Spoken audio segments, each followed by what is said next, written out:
दिवसा अगोदर महाराष्ट्र शासनाने एसटी महामंडळ नफ्यात आहे असे म्हटले होते, पण नेमकेच 25 जानेवारीला अचानक 15% भाडेवाढ केल्याचे सांगितले. पण वास्तवात ही भाडेवाढ 15 पेक्षा जास्त आहे. म्हणून या एसटी भाडेवाढ रद्द झालीच पाहिजे.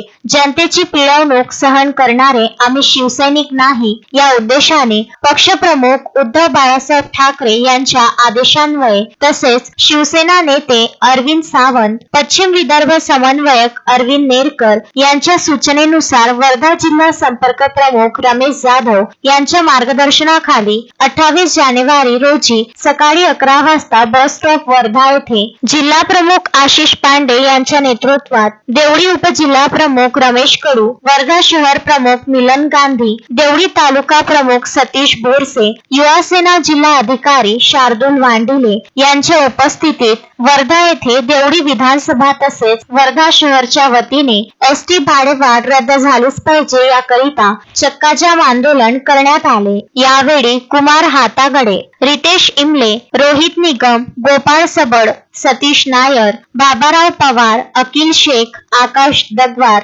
विकी शेंडे, अमन नारायणे, अमोल ठाकरे, श्रीकांत चिमुरकर, गौरव गोमासे, आशिष मोहोड, गजानन जाधव, इशाद शाह, नितेश नाळे, संभव इंगोले यांच्यासह असंख्य शिवसैनिक उपस्थित होते. रोजगारी देऊ आणि महागाई कमी करू असं सांगून लोकांना आणि नागरिकांना आम्हीच दाखवून निवडून आल्याबरोबर लगेच गरिबांना एक लचका तोडण्याचं काम या प्रशासनानं केलं आहे. लगेच एसटी भाडे त्यांनी वाढवले.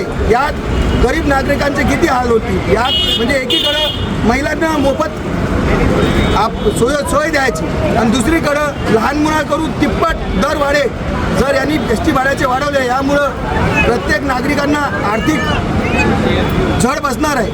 म्हणून आम्ही शिवसेना उद्धव बाळासाहेब ठाकरे यांच्या वतीनं वर्धा जिल्ह्याच्या आणि वर्धा शहराच्या वतीनं इथं आंदोलन चक्काजाम केलेलं आहे. याच्यानंतर या आंदोलनातून जर यांनी प्रशासनाने एसटी भाडे कमी केले नाही तर याच्यापेक्षा तीव्र आंदोलन आम्ही या नागरिकांच्या न्यायासाठी हक्कासाठी करू.